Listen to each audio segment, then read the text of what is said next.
Israel is back in Gaza. It has resumed its ground operations, and this time Israeli troops are not just fighting, they're also seizing land in Gaza.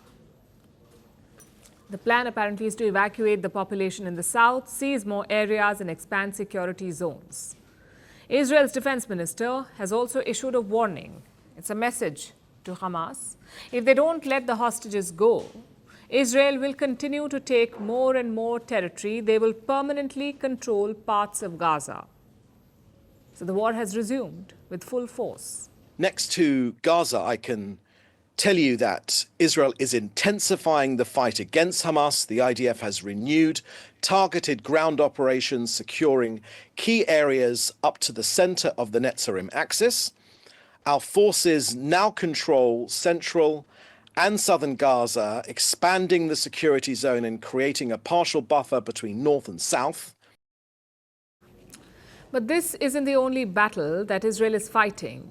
It is also at war with itself. Yesterday, hundreds descended on the streets of Jerusalem. They had only one demand. Prime Minister Benjamin Netanyahu must go.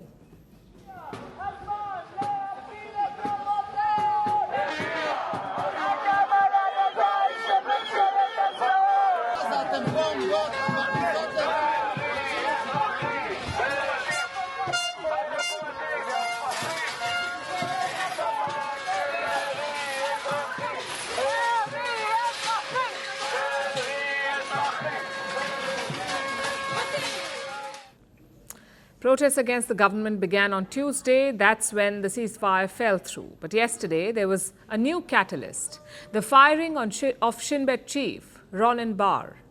Shin Bet is Israel's internal security agency, like the FBI in the United States or the MI5 in the UK or the Intelligence Bureau in India. Shin Bet is responsible for counter-terrorism, intelligence gathering and internal security, all within Israel. In 2021, Ronen Bar was appointed for a 5-year term. But now Prime Minister Netanyahu has fired him.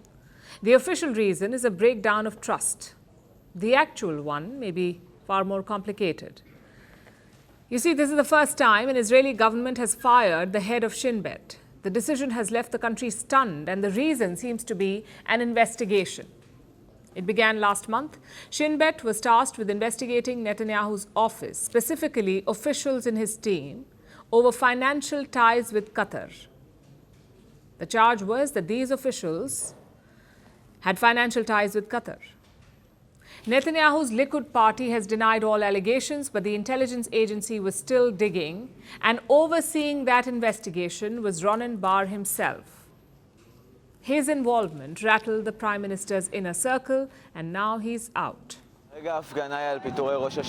The demonstration is about the dismissal of the head of the Shin Bet, a dismissal that is ultimately a pretty clear conflict of interest.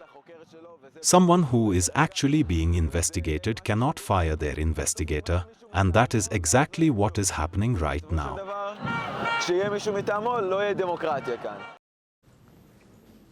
Ronen Bar calls this a politically motivated move.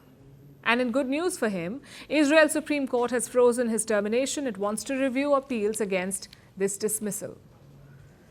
But it's not just Shin Bet that Netanyahu is targeting. His other target is Israel's Attorney General, Gali Baharav Miara. She was the one who ordered this investigation, so the government is going after her too. This Sunday, the cabinet will debate a no-confidence motion against her. There are actually two pillars of Israeli democracy left at the moment, which are the Attorney General and the head of the Shin Bet. The police have already fallen, and the attack on the courts and the gatekeepers is completely brutal. We are here to stand. We will not let the state fall. It is very important for us to safeguard it because Israel cannot exist if it is not democratic, liberal, free, and Jewish. So first it was the judiciary, now it is the intelligence agencies, and next it will be the Attorney General. Protesters fear that this is not just about the Gaza war, this is about power, and Netanyahu is trying to cling to it. They accuse the Prime Minister of eroding Israel's democratic institutions. The opposition too is rallying against him. So are former judicial leaders. They're calling it a civil war. In fact, Israel's current president has also expressed concern. He says Netanyahu's actions are creating deep rifts אי אפשר שלא להיות מוטרדים עמוקות. It is impossible not to be deeply troubled by the harsh reality unfolding before our eyes. Thousands of reserve duty call-ups have recently been issued, and it is inconceivable to send our sons to the front while simultaneously advancing divisive and controversial initiatives that create deep rifts within our nation. It is unthinkable to resume fighting while still pursuing the sacred mission of bringing our hostages. ולתמוך במשפחותיהם החרדות שעוברות גיהנום עלי אדמות.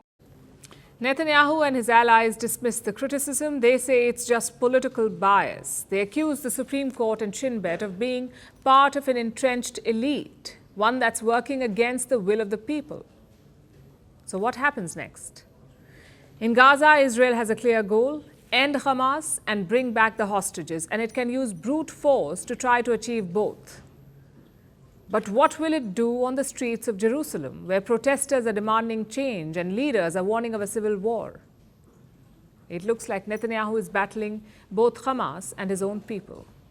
Do you think that Ukraine is at its weakest position? This war is not about Ukraine. Do you believe that your president was insulted? Yes or no question. Is Ukraine prepared to pay the price for that peace? No compromises at the cost of territorial integrity and sovereignty. Diplomacy will work? Yes, Do you it think will. Russia will give up the territory if there is no ceasefire? Do you propose to keep fighting? We are ready to resist. Do you think there will be peace? Many countries gave us 3 days. President Trump said you don't have any cards. We do not have another choice. How do you keep fighting? You ask me once again the same question. Because you've not answered my question. We have enough capacities to keep fighting.